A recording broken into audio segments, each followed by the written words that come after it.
Crack open a Huawei flagship in 2019 and roughly 3/4 of the silicon inside came from American suppliers. Crack open its successor in 2024, and that share had fallen to a fraction of what it once was. The export controls that were supposed to freeze that count were signed in 2020. This script measures 5 component lines inside 2 phones 5 years apart, and the delta between them tells you where that count is going next.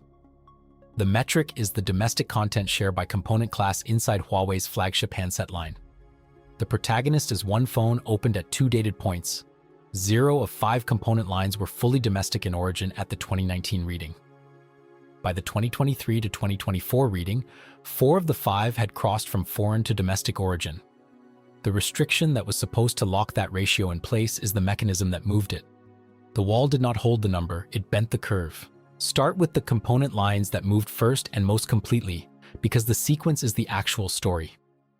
Power management integrated circuits and display driver integrated circuits were the first lines to flip, and they did so because they are the most forgiving of the 5. These components sit on mature process nodes.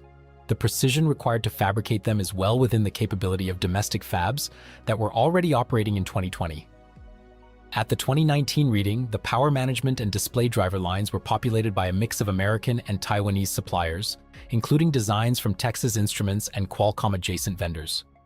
The fabrication and the design both came from outside.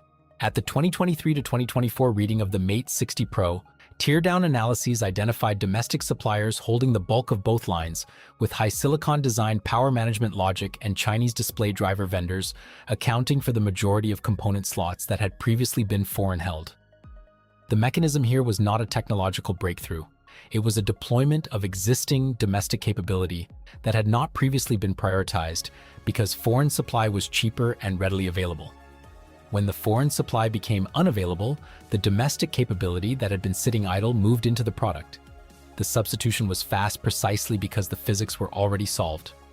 Older process nodes mean domestic fabs could produce these parts without the most advanced lithography equipment. The design capability was present, the manufacturing infrastructure was present. What changed was the necessity of using them. Power management and display drivers flipped. Memory moved next, and it moved faster than most observers expected in 2020. At the 2019 reading, the memory lines in Huawei's flagship devices were populated by the dominant foreign suppliers across both the dynamic random access memory and the NAND flash categories. Samsung, SK Hynix, and Micron collectively held the full memory supply across these 2 storage categories. The domestic memory industry at that time was developing but had not yet achieved the scale or the performance tier required for a flagship handset line. By the 2023 to 2024 reading of the Mate 60 Pro, teardown reporting identified YMTC 3-dimensional NAND flash and CXMT dynamic random access memory appearing in device configurations, with foreign memory reduced to a minority of configurations or absent from some units entirely. YMTC had been developing its layered NAND technology for several years before the export control escalation. What the escalation changed was the commercial urgency of deploying that capacity inside Huawei's flagship product. The mechanism behind the memory flip is different from the power management flip, and the difference matters. Memory at the tier required for a flagship handset is more a scale and yield problem than a materials physics problem. You need enough production volume at sufficient quality to supply a flagship line consistently. YMTC had the production capacity and a competitive enough product. The combination of forced exit by foreign suppliers under United States controls and a domestic supplier at sufficient scale produced the substitution faster in memory than it did in more physically demanding component classes.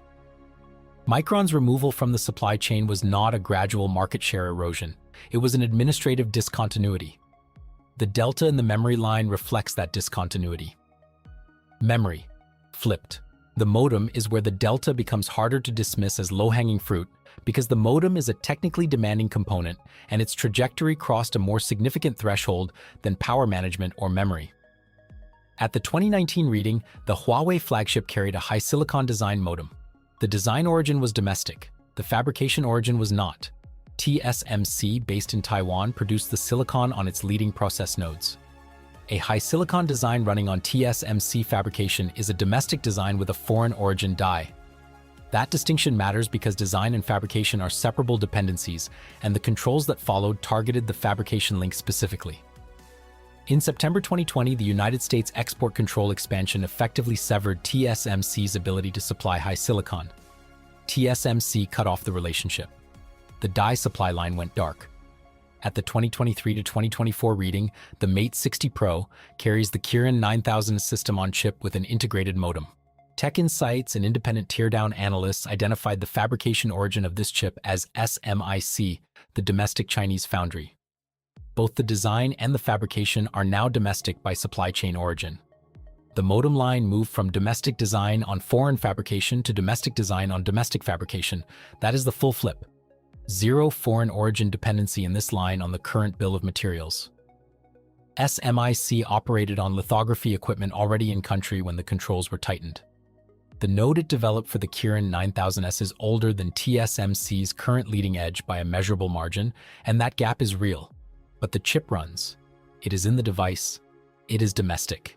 Modem. Flipped. The application processor is the hardest component in the phone and the one the export controls most explicitly targeted. It is also, by the 2023 reading, domestic. At the 2019 to 2020 reading, the Kirin 980 and Kirin 990 series carried high silicon designs fabricated on TSMC's leading-edge nodes. The performance per watt and the transistor density that those chips achieved were functions of TSMC's process.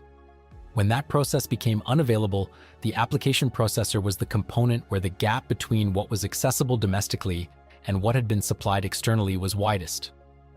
TSMC's leading edge and SMIC's available process sit multiple generations apart, by analyst estimates from Tech Insights. That gap is not a rounding error.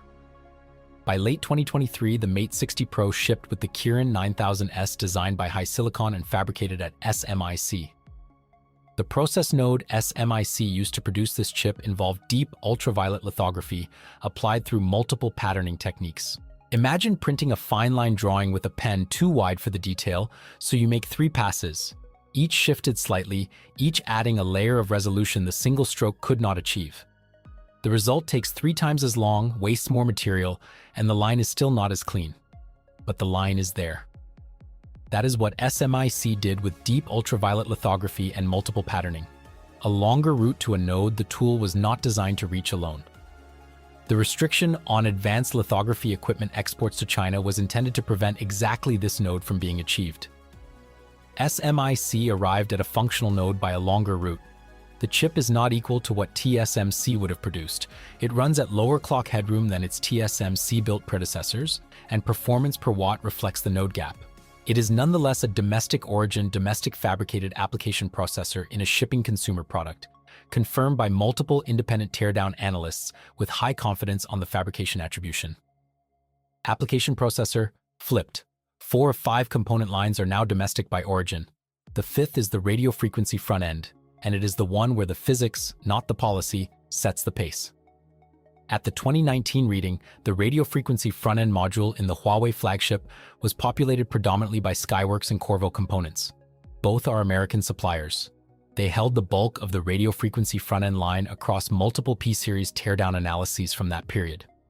The radio frequency front-end is the component cluster that manages signal transmission and reception across every frequency band the phone supports. It is not a single chip but an assembly of filters, amplifiers, and switches, and the filters are the hard part. At the 2023 to 2024 reading of the Mate 60 Pro, teardown reporting by Tech Insights identified Chinese suppliers including Vanchip and Dynax appearing in portions of the radio frequency front end. American supplier content is sharply lower than in 2019. It is not zero. The mechanism behind the incomplete flip is physical, and it is different in kind from the barriers that slowed the other 4 lines. The most demanding radio frequency front-end filters rely on bulk acoustic wave and surface acoustic wave technologies.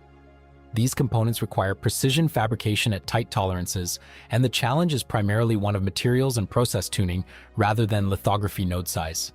You are not printing finer lines.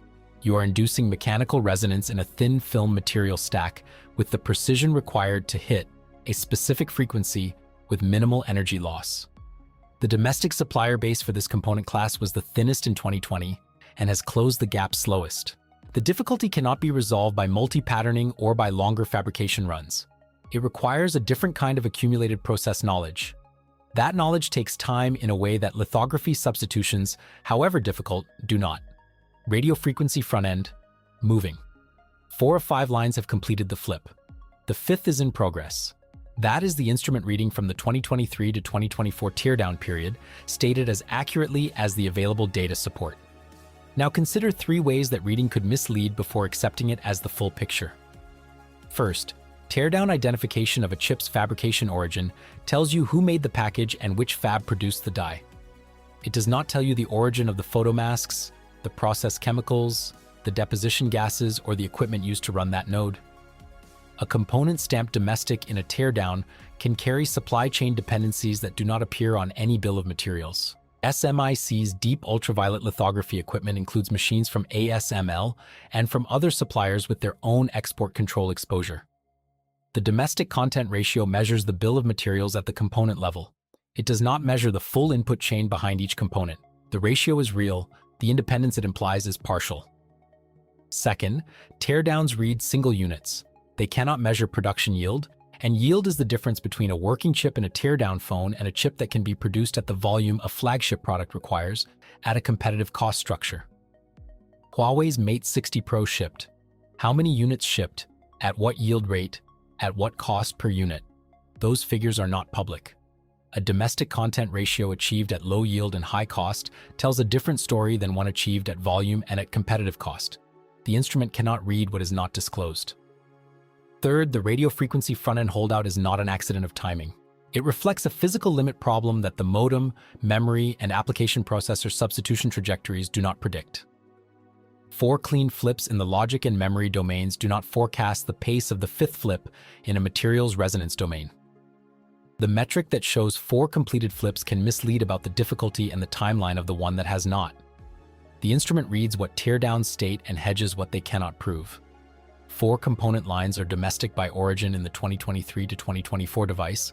The 5th is partially domestic, and the full input chain independence that those readings might imply is not confirmed by the data available. 5 component lines. 2 dated openings. At the 2019 reading, 0 of the 5 were fully domestic in both design and fabrication. At the 2023 to 2024 reading, 4 of the 5 have crossed. Modem, flipped. Memory, flipped. Power management and display drivers, flipped. Application processor, flipped. Radio frequency front end, moving. The one line that has not completed the flip is the one where the physics, not the policy, sets the pace. The delta points in one direction across 4 of 5 lines, and the restriction that was supposed to freeze the count is the event that separated the 2019 reading from the 2024 one. The wall did not hold the number. It is the reason the number moved. One phone opened twice, and the second time, most of what was inside it was built at home. The question the next teardown answers is whether, by 2025 or 2026, the radio frequency front-end line completes its flip, and if it does, what a 5 of 5 reading means for the suppliers who held that last line. Subscribe for the next dated reading.